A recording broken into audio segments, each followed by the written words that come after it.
कैसर साहब साबिक स्पीकर कौमी असम्बली और नौ मुंतखब रुकन कौमी असम्बली की क़यादत में तहरीक इंसाफ के वफ़द की शक्ल में इमरान खान साहब का ख़ुसूसी पैगाम महमूद खान अचकज़ई साहब की को पहुँचाया और उनकी खिदमत में कुछ अर्ज़दाश्त थी, कुछ बातें थीं पाकिस्तानी सियासत के हवाले से, और ख़ास तौर पर जो हालिया दिनों में इंतखाबात हुए हैं उन इंतखाबात की शफाफियत और गैर जानिबदाराना हैसियत जो कि मशकूक हो चुकी है, जिस पर पाकिस्तान की सियासी पार्टियों को शदीद तहफ़्फ़ुज़ात और एतराज़ात हैं। और हम ये समझते हैं कि इंतखाबात को जिस गैर जानिबदाराना, शफाफ और साफ़ तरीके से होना चाहिए था वो नहीं हो सके। कई पार्टियों को उनके हक़ से महरूम किया गया। सूबाई असम्बलियों में, कौमी असम्बली में फॉर्म 45 में जो पार्टियां जीती थी उनको फॉर्म 47 में शिकस्त खोरदा डिक्लेयर किया गया, और आवाम ने अपने वोट की जो हुर्मत थी, जो आवाम के वोट की अमानत थी, उसको बददियानती से आवाम से लेकर उन लोगों को दिया गया जिनको आवाम ने रिजेक्ट किया था। पश्तूनख्वा मिली अवामी पार्टी ने भी इस इंतखाबी धांधली के ख़िलाफ़ सबसे पहले आवाज़ उठाई, बलोचिस्तान में तहरीक चलाई। महमूद खान अचकज़ई साहब की सरबराही में अभी तक वो तहरीक जारी है।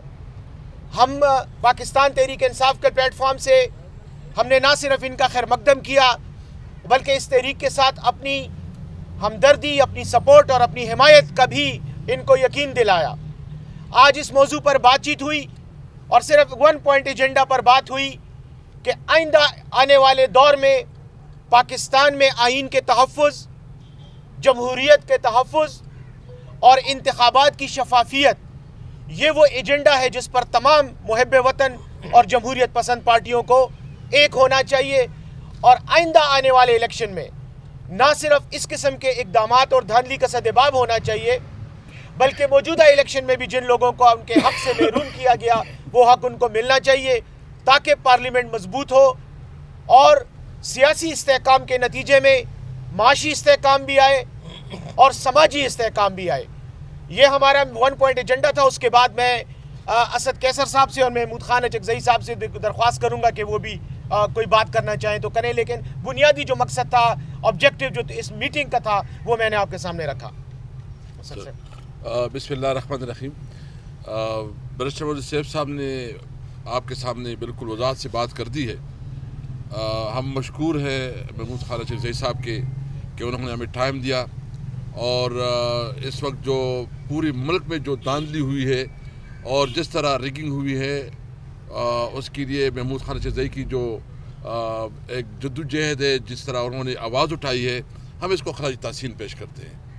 हम सिर्फ वन पॉइंट एजेंडा पे कि इस मुल्क में ये आवाम का हक़ है कि वो कानून और आइन के मुताबिक जिसको मुंतखब करे उसको इज़्ज़त मिले, उसको मैंडेट मिले और उसके पास इख्तियार है कि वो मुल्क की नुमाइंदगी करे। इस वक्त जो कुछ हो रहा है इस मुल्क में कि इलेक्शन एक ने जीता है और डिक्लेयर दूसरा हो गया है, वैसे उन लोगों के बारे में मैं सोचता हूँ कि वो उनको ख़ुद पता है कि वो इलेक्शन हार चुके हैं और उसके बावजूद वो इसलिए में बैठ के अपने आप को नुमाइंदे कहेंगे।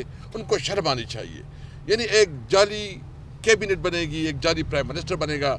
पंजाब में आपने देख लिया कि वो खातून जो अपने आप को चीफ मिनिस्टर जो है ना समझ रही है, उनको पता है कि हमारे लोगों को शामिल किया, जिस तरह रिगिंग की गई, तो इस हुकूमत की क्रेडिबिलिटी क्या है, इसके पास मॉरल अथॉरिटी क्या है। यानी न कानूनी तौर पर उसके पास कोई गुंजाइश है, न अखलाकी तौर पर। हम सिर्फ मुतालबा करते हैं कि आइन और कानून के मुताबिक जिसका मैंडेट है उसका एहतराम किया जाए। आपको पता है इस्लामाबाद से आपका ताल्लुक़ है, तीनों सीटें हमसे ज़बरदस्ती छीनी गई। कराची में हमसे छीनी गई सीटें, पंजाब में, लाहौर में, पेशावर में, यानी बलूचिस्तान में, पूरे मुल्क में हमारे मैंडेट पे डाका डाला गया है। हम जो कहते हैं कि हमारे इस वक्त 180 सीटें बल्कि मैं उससे मुतालिबा करता हूँ कि खुदारा जो नवाज शरीफ ख़ुद भी कहते थे कि वोट को इज़्ज़त दो, तो हम समझते हैं कि ये टाइम है कि वोट को इज़्ज़त देनी चाहिए। शुक्रिया जी।